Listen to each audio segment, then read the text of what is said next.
Hello there! Good morning, good afternoon, good evening, and good day. RJYC Vlog here. So, nandito na naman po tayo. I didn't vlog for a while because I was busy with personal stuffs in life. So, kamusta po kayo? Kamusta po everyone? Anyways, ang daming kaganapan ngayon na nangyayari sa Pilipinas. Ang daming mga ganap na nangyayaring kaguluhan at mga kung ano-ano kalokohan.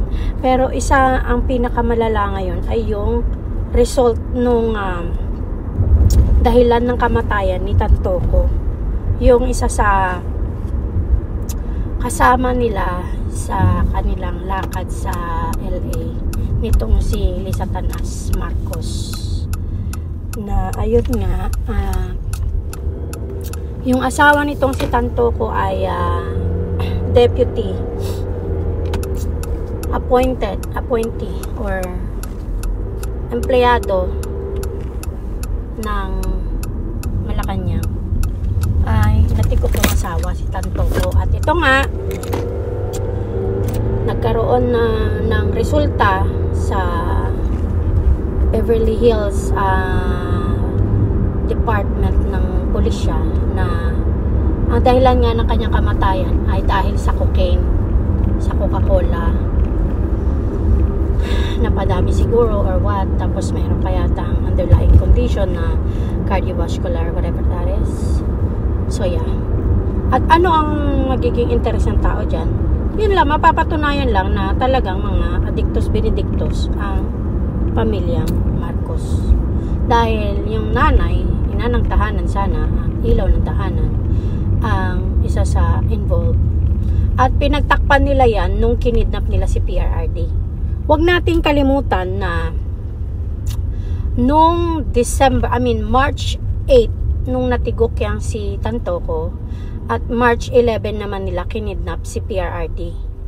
So doon makikita nyo yung reason, yung dahilan kung bakit nila ginawa yung mga ginawa nila kay PRRD.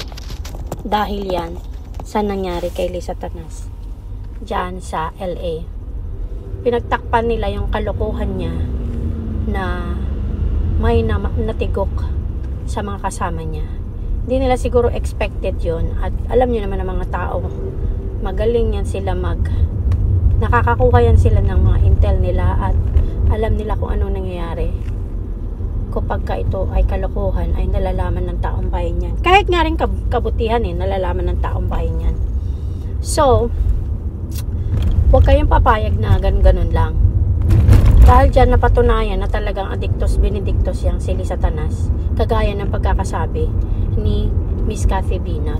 So, vindicated sila, Maharlika, Miss Cathy at JM Morales, Agent Morales. Okay? So, maging mapagmatsyag tayo at wag tayong papayag na pamunuan kayo ng, well, technically, pinamumunuan na nga kayo ng mga addictus benedictus na mga boss at wala rin naman nagagawa ang taong bayan kasi ayaw naman magpa-hair follicle test ang mga ginayupak sa Malacanang.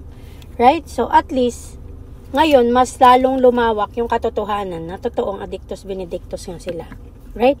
So, what I meant is, totoo ang mga pinagsasabi ni Binibining Maharlika, also ni Miss Cathy Binag at ni Mr. JM Morales. Yun. Tuloy natin mamaya. Okay. Please like, subscribe, comment, and share. RJYC Vlog. Thank you. Bye-bye.